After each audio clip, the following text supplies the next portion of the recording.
What's going on, everybody? It's the Arch Wizard here, and I want to get into the concept of the black sun and simplified, because a lot of these things is discussed in occult circles and whatnot, but a lot of people don't necessarily know what these things are pointing to. So when we talk about a black sun, we're just talking about an empty, vague space that you know has not been impregnated by light, meaning an awareness, a spirit has not gone in that space. Think about when a man ejaculates in a woman. A man is fulfilling that space of darkness, that empty seed with something.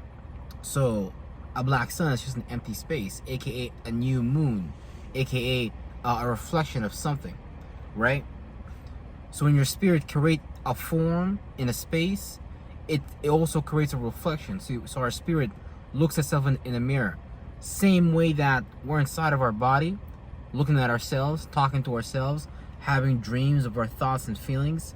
We're constantly just self-reflecting in different ways by the people we hang around with, by the habits we engage with, by the things that we watch, by just the way we talk. Everything we do is a reflection of our cosmic universal blueprint. And when we know how to disconnect from certain thought frames and certain loops of subconscious frameworks that we're submerged into, that we may not be privy to based on not doing the shadow work. And a lot of things in this world is normalized, so a lot of people don't necessarily know how to get into a separate space of nothingness and actually go into the darkness. Because in the darkness, because that's the thing, you gotta understand that in the spirit realm, it's the same thing.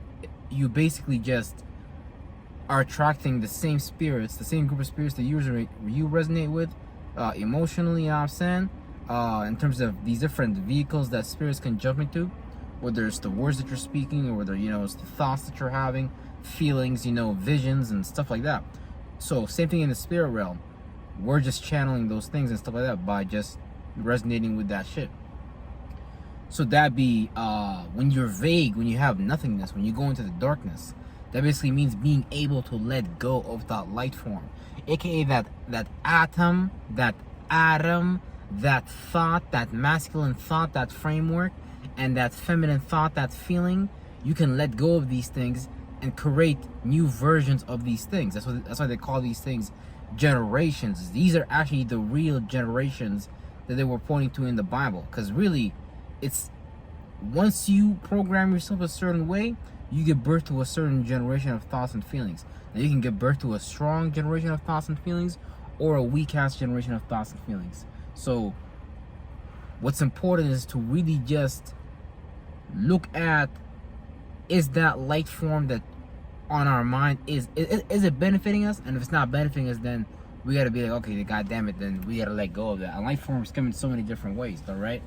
Life forms can come in the way of food. Life forms can come in the way of characters in movies, and it's all types of ways that you can see light forms around you and shit like that play out.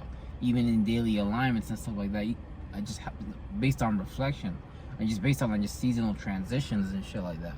And all that's just doing is just teaching us to create one body to another body, but really just expanding our awareness. So when we expand our awareness, if we don't let go of a mental body and idea and we hold on to that, we might create something what we call a letdown. Oh god damn it, I've been let down. Because we sometimes believe in imaginations, lights about the world. Oh, Jesus is gonna save me. Oh, Allah's gonna help me, or whatever light form, or whatever friend outside of you.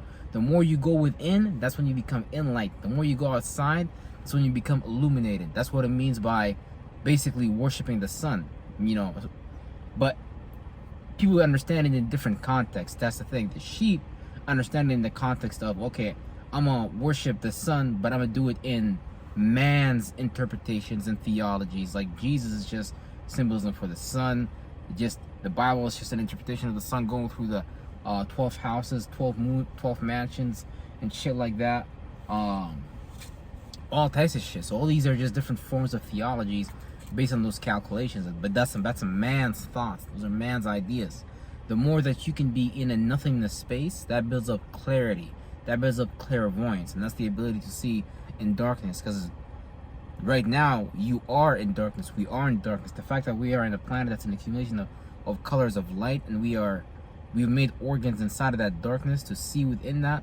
And there's a bunch of spectrums that we're actually not privy to, that are beyond the solid realm spectrum of experience that scientists that are flunked out are trying to get people lost in, based on actually just trying to create denominations of being demons. That's just fucked up, because it doesn't give you access fully to everything, right? So yeah, man, basically pretty much, yeah, Black Sun made simplified. Just let go of thoughts and feelings and practice being in the space of nothingness, and it's like you'll create the space for new spirits, new forms of awareness that you're not privy to, based on, you know, not having the eyesight, not having the ability to see in that space. That's why one of my favorite quotes is, you know, what's it called? In the land of the blind, the one-eyed man is king. Because if everyone is blind anyways, everyone can't see the darkness called life, the life experience, and they need mental assistance through religion and education, and they don't know how to derive these things, then they're lost in forms of darkness. They don't know how to actually go to the original space, original source, and stuff like that to derive these answers. But yeah, man, real shit. Alright, peace out.